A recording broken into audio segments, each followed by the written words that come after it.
this night go shining bright, colors dance in the night.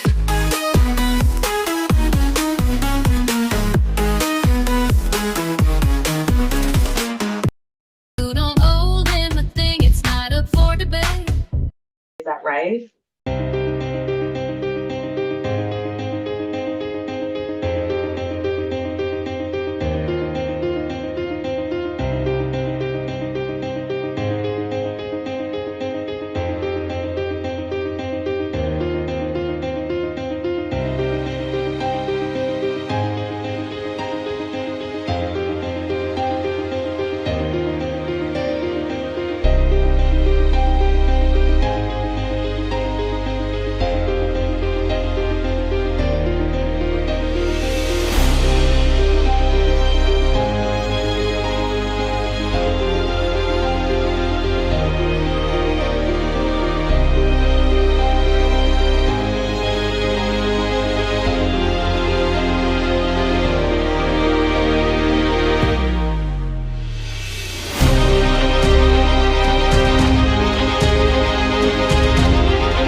the SSD profile is what is searched in the ancestry database to then identify potential relatives. And then family trees are built out. That's the object of the SNP testing.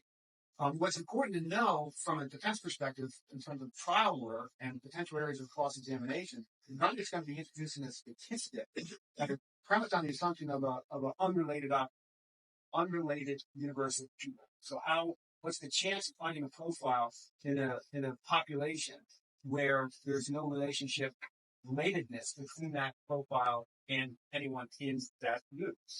None of it's going to be introducing a statistic that are premised on the assumption of an unrelated universe of people. So what's the chance of finding a profile in a population where there's no relationship relatedness between that profile and anyone in that group?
I'm not here to discuss Idaho's discovery rules or offer legal opinions about constitutional standards. Rather, my area of focus is based on my experience, training, and expertise in forensic DNA litigation, and what a minimum practice standard would be for a reasonably competent trial attorney who must comply with their duty to investigate a case on behalf of their client. And is that because what you get when you get genetic genealogy? Well, yes. I mean, forensic evidence is often central in a case, and DNA evidence in particular. And so when there's an item, for example, here of an environmental sample of trace DNA evidence that, as I understand it from reviewing the pleadings, was twice tested, first for an STR profile and then later for a genomic profile. The question becomes, what is the minimum practice standard for an attorney to be effective in your representation of a client given that type of evidence? When you're talking about two samples happening or two tests happening, why shouldn't it be know that? Well, there are a number of reasons why it's crucial for the attorney to investigate any testing of evidence that is central to a case. And again, here it's an environmental sample of trace DNA that is being tested. And so there, it's essential for the attorney to know for a number of reasons about the details of the testing and the investigation when we're talking specifically about forensic genealogy. Number one is there's pretrial concerns. And those pretrial concerns that can be raised would involve suppression issues and potentially Fourth Amendment issues. These are questions that are very much evolving in the state of our litigation. But to understand the viability of a Fourth Amendment challenge, there has to be a factual investigation. There has to be a determination of the conduct that law enforcement undertook during the forensic analysis of the genealogy. So, for example, was it fast and loose? Was there searching of data banks that violated the terms and conditions of those data banks? Was there surreptitious DNA collection from individuals, targeted individuals in family trees? So these are very fact-specific inquiries that the attorney must know in formulating a suppression challenge under the Fourth Amendment, because it's all about reasonable expectations of privacy. And what's really critical here to understand, and this is close to me from my litigation, early on, the government and law enforcement's argument was always there are minimal privacy interests at stake because forensic DNA profile is like a fingerprint. And it says nothing about who the person is. But now with forensic genealogy, we're talking about genomic profiles, potentially whole genomic profiles, or at the very least a SNP profile, single nucleotide polymorphism profile, single nucleotide polymorphism. An SNP profile that contains a vast amount of information that is very, very private.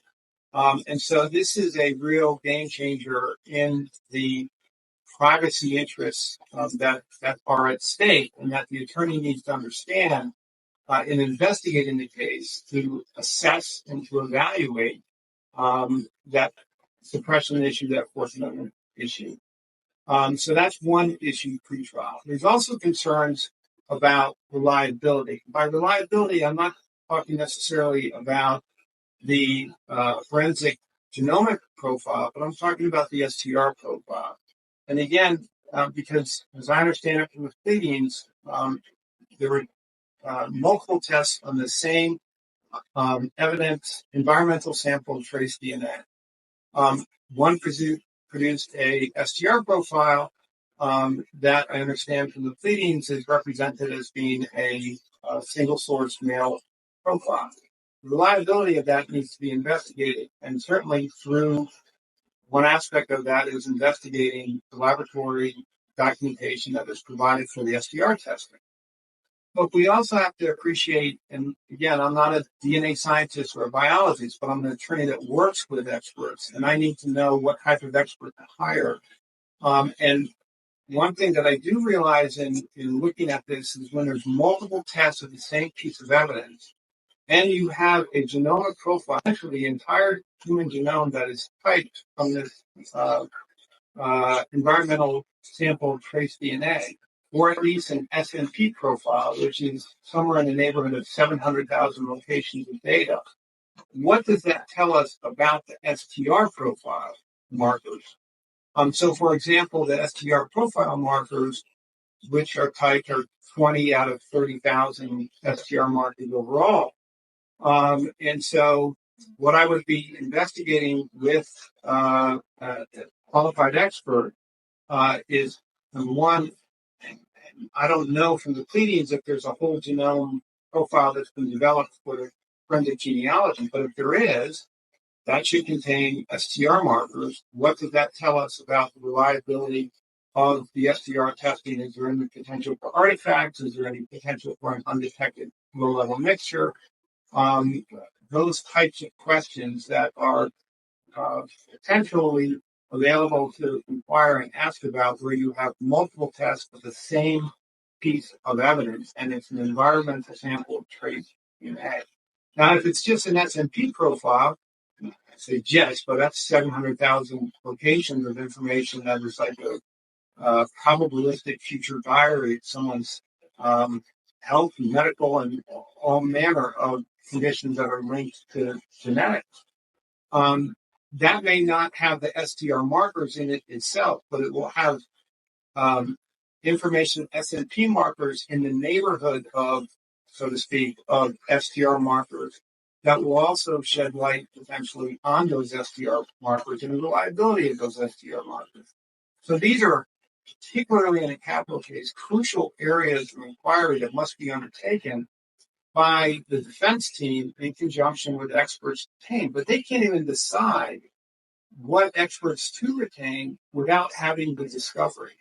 And that's the minimum practice standard. And that's a point that I've made in testimony before courts, where I've been accepted as an expert in Maryland, D.C., and Virginia, that the minimum practice standard is that the attorney must obtain discovery of the scientific testing of an evidence sample. And that, particularly so in a capital case, particularly where we're talking about an environmental sample of trace DNA, it's absolutely crucial to get that discovery, because then that informs the scope of the investigation, the experts to hire, what have you. Now, also with respect to forensic genealogy, and so it's important not to separate this out into all these different components. It is, you have the SNP testing, and then you also have the development of these family trees, these database searching. This is all part of the same testing and experiment. They go really hand in hand. You can't unravel them. They really have to be considered together as a single cord of different strands of the testing and experiment, because the attorney needs to know how these family trees have been developed, because we're talking now about trial issues, and the government is introducing the STR profile. They have to introduce statistics that explain the significance of any STR match that the government is identifying as central to its case. And so the defense must investigate ways to cross-examine those statistics and the rarity of that match that the government is attaching great significance to. And so an area to look into and to inquire about are the limits of the statistical tool that the government is using, or the state is using, which is based on the premise that sort of what's called a random person not excluded.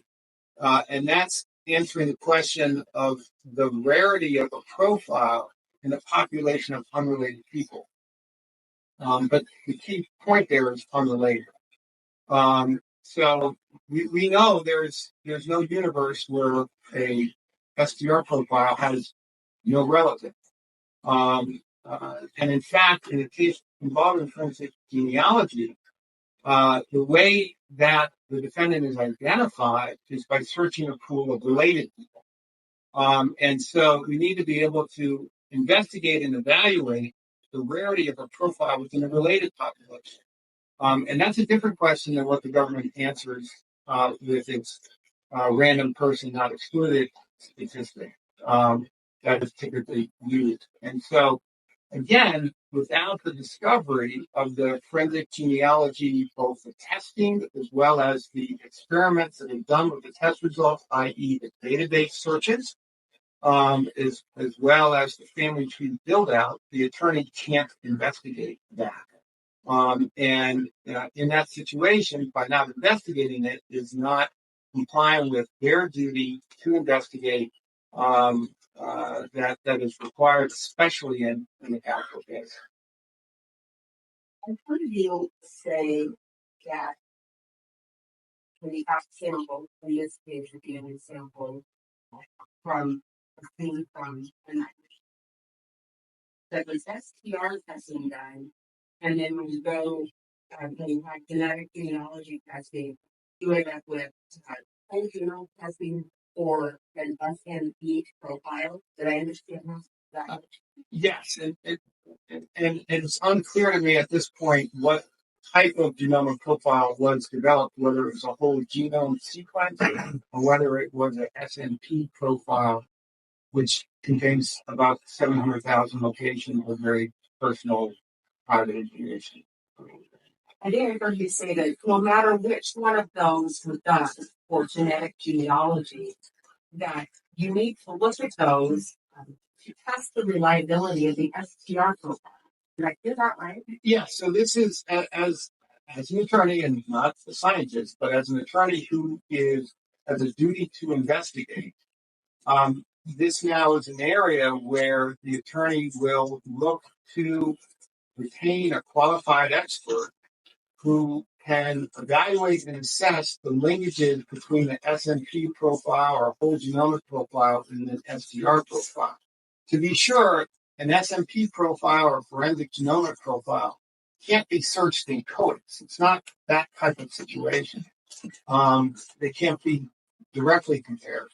But there are techniques that can evaluate if it is a whole genomic profile. You would look to a scientist who then would be targeting the areas of the whole genomic profile that comprise the STR profile. Then evaluate the reliability of the STR profile, the potential for any mixtures, potential for artifacts from the STR profile. Or if it's an SNP profile which doesn't have the STR locations in it, then you would look for an expert who understands that the neighboring regions around where the STR markers can be evaluated and assessed to provide information about what the STR markers do.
State is getting, and we are desperate to find out the timeline in this case and when the state knew what and when. There's no question that motions to suppress are coming. Motions to suppress are coming on warrants. And whether or not those motions to suppress are based on Frank's material because misrepresentations are made, depends on the timeline. So if there's a representation made in a warrant that things happened in a certain way, if we are able to look at the timeline and say, we know that the state knew this when, that gives us an answer on whether or not the suppression issue includes a truthful statement in the affidavit.